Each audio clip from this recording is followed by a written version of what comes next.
Students, I am Mohammad Ahmad Iqbal. आज हम discuss करने वाले हैं क्लास 10 के चैप्टर 13 इलेक्ट्रोस्टैटिक्स को। आज हम डिस्कस करने वाले हैं इसके टॉपिक कैपेसिटर इन पैरेलल, यानी कि प्रीवियस लेक्चर में हमने पढ़ा था कैपेसिटर्स के बारे में। आज हम डिस्कस करने वाले हैं कि इसका पैरेलल कॉम्बिनेशन के बारे में डिस्कस करने वाले हैं, यानी कि इसके दो कॉम्बिनेशन की क्लास है, दो है इसके सीरीज है एंड पैरेलल कॉम्बिनेशन है इसके। तो आज हम सबसे पहले डिस्कस करेंगे पैरेलल कॉम्बिनेशन के बारे में। पैरेलल कॉम्बिनेशन क्या होता है कि हमारे पास कैपेसिटर्स है, हमारे पास 3 कैपेसिटर्स हमने एक सर्किट में लगाए हुए हैं, C1, C2 एंड C3 हैं। इनकी हमने क्या किया हुआ है कि लेफ्ट प्लेट्स को किस टर्मिनल से जोड़ा हुआ है, पॉजिटिव टर्मिनल से, एंड राइट प्लेट्स को किससे जोड़ा हुआ है, नेगेटिव टर्मिनल से जोड़ा हुआ है। तो ये हमारे पास क्या क्या पैरेलल प्लेट कैपेसिटर्स आ गया है। इसमें ये होता है कि जो वोल्टेजेस होते हैं इसमें क्या होते हैं, इक्वली डिवाइड हो रहे होते हैं हर एक कैपेसिटर के अंदर, और जो चार्ज होता है हर एक कैपेसिटर का अपने हिसाब से होता है, जो कि Q1, Q2 एंड Q3 आ गया है हमारे पास है। इस चार्ज को हम क्या कर सकते हैं, फाइंड कर सकते हैं। इस टाइप के कॉम्बिनेशन की कुछ प्रॉपर्टीज हैं जिसको हम डिस्कस कर रहे हैं। यहाँ पे हम लिखी हुई है कि each capacitor connected to battery of voltage V has same potential difference, यानी कि ईच कैपेसिटर जो होता है वो एक बैटरी के साथ कनेक्टेड है जिसका पोटेंशियल डिफरेंस क्या होता है, सेम होता है। जैसे कि 3 कैपेसिटर है हमारे पास, C1, C2 एंड C3 है, तो क्या पोटेंशियल डिफरेंस होगा, V1, V2 एंड V3 होगा। तीनों का क्या हो जाएगा, यहाँ पे हमारे पास सेम हो जाएगा, जो कि किसके इक्वल हो जाएगा, V के इक्वल हो जाएगा हमारे पास है। सेकेंड प्रॉपर्टी क्या है, the charge develop across the plates, यानी कि जो चार्ज होता है हमारे पास जो क्या है, प्लेट्स के क्रॉस हो रहा है, डिवेल्प कहां पे, Q1, Q2 एंड Q3 आ रहा है हमारे पास है of each capacitor. Her capacitor का C1 कैपेसिटर का Q1 है, C2 कैपेसिटर का Q2 है एंड C3 कैपेसिटर का क्या आ गया है, Q3 आ रहा है। Will be different due to different value of capacitance, हर एक का डिफरेंट होगा। किसकी वजह से, हर एक की कैपेसिटेंस की वैल्यू क्या होगी, डिफरेंट होगी। यानी कि C1 की कैपेसिटेंस की वैल्यू क्या हो रही है, डिफरेंट है, C2 की डिफरेंट एंड C3 की क्या हो रही है, डिफरेंट है। इसलिए जो चार्ज उनके ऊपर स्टोर हो रहा होगा, जो डेवलप हो रहा होगा, तो वो क्या हो रहा होगा, वो डिफरेंट होगा। Q1 डिफरेंट होगा Q2 से एंड Q2 डिफरेंट होगा Q3 से। इसी तरह ये ईच अदर एक दूसरे से क्या होंगे, डिफरेंट होंगे।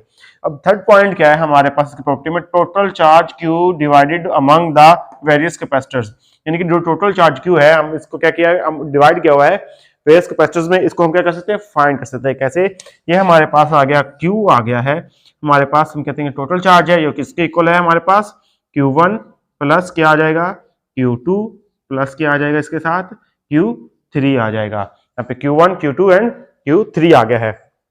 अब हमें मालूम है कि ये जो Q1, Q2 एंड Q3 है वो Q इज इक्वल टू किसके होता है हमारे पास, Q is equal to C V के इक्वल होगा। इसी तरह Q1 किसके इक्वल होगा, Q1 is equal to C1 के इक्वल होगा एंड V1 हो जाएगा हमारे पास। इसी तरह हमारे पास क्या हो जाएगा, Q2 किसके इक्वल हो जाएगा, Q2 is equal to C2 and V2 हो जाएगा। सिमिलरली Q3 क्या हो जाएगा, यहाँ पे Q3 is equal to C3 and V3 हो जाएगा। अब ये जो वैल्यूज होंगी हम इसमें पुट करेंगे तो हमारे पास क्या आ जाएगा, Q is equal to C1 V1 plus क्या आ जाएगा, C2 V2 प्लस क्या आ जाएगा, C3 V3 आ जाएगा। अब हमने क्या देखा है कि जो हमारे पास पोटेंशियल डिफरेंस है वो क्या है, तीनों कैपेसिटर में सेम है। जैसा कि ये वाली इक्वेशन हम देखें यहाँ पे, for each capacitor connected to battery of voltage V जो हमारे पास होती है, हैज सेम पोटेंशियल डिफरेंस। इनका पोटेंशियल डिफरेंस क्या होगा, सेम होगा, यानी कि V1 V2 V3 क्या हो जाएगा, सेम हो जाएगा। तो हम क्या कर देंगे, इसको V से रिप्लेस कर देंगे V1 V2 को। तो ये क्या आ जाएगा, C1 V हो जाएगा हमारे पास, प्लस क्या आ जाएगा, C2 V एंड प्लस क्या आ जाएगा, C3 V हो जाएगा। यहां से हम क्या ले सकते हैं, V को कॉमन ले सकते हैं। V को कॉमन लेंगे तो हमारे पास क्या आ जाएगा, C1 प्लस क्या आ जाएगा, C2 प्लस क्या आ जाएगा, C3 इंटू क्या हो जाएगा हमारे पास, V हो जाएगा। अब V हो गया हमारे पास, V इसके साथ मल्टीप्लाई इधर आके क्या हो जाएगा, डिवाइड हो जाएगा, Q over V is equal to हमारे पास क्या आ जाएगा, C1 प्लस C2 प्लस क्या आ जाएगा, C3 हो जाएगा। अब ये देखिए कि हमारे पास क्या आता है, Q over V is equal to C1 C2 and C3 आ जाएगा। ये हमारे पास क्या आ रहा है, इक्विवेलेंट कैपेसिटेंस आ रही है हमारे पास, क्या आ रही है, इक्विवेलेंट कैपेसिटर आ रही है, जो कि हमारे पास सबके कैपेसिटेंस की सम के इक्वल है। तो ये हमारे पास क्या आ जाएगी, ये हम कह देंगे इसको कि Q जो कि हमारे पास क्या है, इक्विवेलेंट कैपेसिटेंस है, is equal to C1 C2 plus C3 हो जाएगी। अब ये देखें कि इक्विवेलेंट कैपेसिटेंस जो होती है सबके सम की इक्वल होती है। अब इंडिविजुअल जो हमारे पास इक्विवेलेंट कैपेसिटर होगी किसी भी इंडिविजुअल कैपेसिटेंस से क्या हो जाएगी, ग्रेटर देन होगी।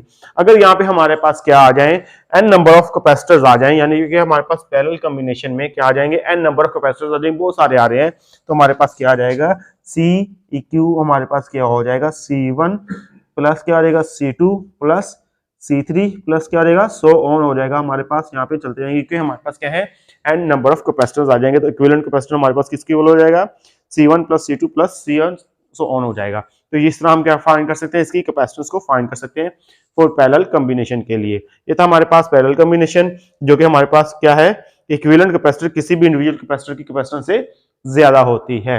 आई होप स्टूडेंट्स आपको आज का लेक्चर समझ आया होगा। आज के लिए इतना काफी है। अल्लाह हाफिज।